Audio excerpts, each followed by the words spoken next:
Ayun na, naglabasan na yung mga jet ski dito sa harap ng Dolomite Beach ng Manila Bay yan.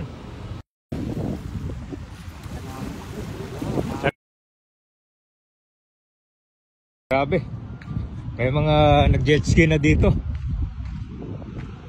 Tingnan natin na, parang beach na talaga dito.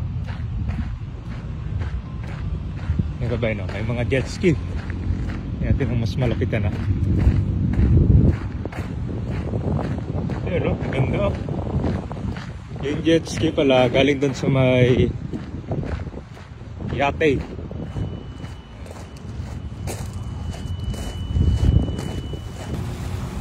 Ano itong mga jet ski, sir? Jet ski ba yan, di ba? Oo, jet ski. Saan galing yan? Hindi ko ano, kasi nagpaano na sila dyan. Lima nila, lima yan eh. Galing to sa yacht club to eh. Yan. Ganito, di ba? Parang Ayun o, beach. isa, dalawa, tatlo, apat, lima o. Ganda palang jet ski dito sa harap ng Dolomite. Oo, kapag may jet ski ka. Parang Boracay yun. Oo, di ba? Nakapadagdag ng attraction dito pagka mayroong ganyan. Lalo na pagka yung nagpakarerahan sila, di ba? Dapat may event na ganyan eh. Pagka sigurado darating ang araw mayroong event na ganyan. Padami na ng padami yung mga jet ski na yan. Kaso sila pwede ito maligo. Yung mga yan? Oo, siyempre. Pwede nung nasa beach na eh. Siyempre, pagka nagano sila, pwede nila pag kunwari, nahulog sila. Malinis na pala yung Manila Bay pag ganun. Sa totoo lang, pwede na paliguan to. Pwede na. Pero mataas pa rin ang coliform. Doon yung sa US Embassy. Oh, May mga meron naliligo doon eh. doon, malapit sa Oo, may mga naliligo doon. Kahit na Harbor, di ba? kahit nandoon, may mga naliligo eh. Bacteria. Oo.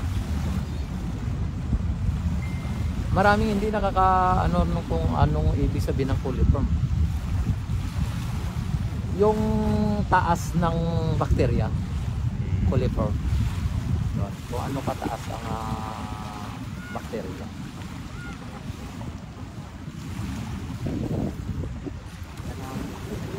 Sa likod sir, ito rin yung reclamation, di ba?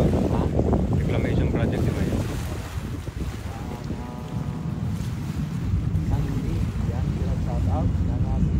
Yung gabay, ang ganda tignan dito, naka-yacht club.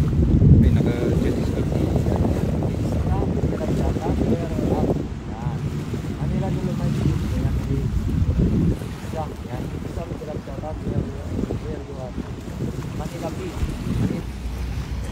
Okay, so pakita natin yung sitwasyon ng Dolomite Beach ngayon. Ang sabi doon nila, after mabuksan ito, ilang taon na yung makalipas, puro basura na daw. Pero tingnan mo naman dito, oh. Diba? Ang linis tingnan lang. Tapos crystal clear pa yung tubig. Oh, makikita mo pa yung mga malilit na isda dito. Ayun ko lang kung makuha ba ng camera, pero dito, tanaw na tanaw mo. Oh, yan yung mga isda, oh. Ganyan ba yung pag maraming basura? Tapos tanaw mo yung ilalim mo, crystal clear, salinis. Although dito sa likod lang, makikita mo lang yung mga tinambak ngayon dyan, no? Reclamation sa Manila Bay. Malaki na, para ng isla dyan, no?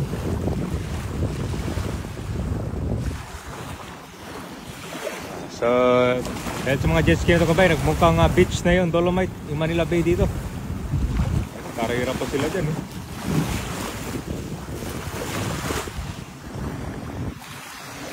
So, daksa yung mga tao dito ngayon sa Dolomite.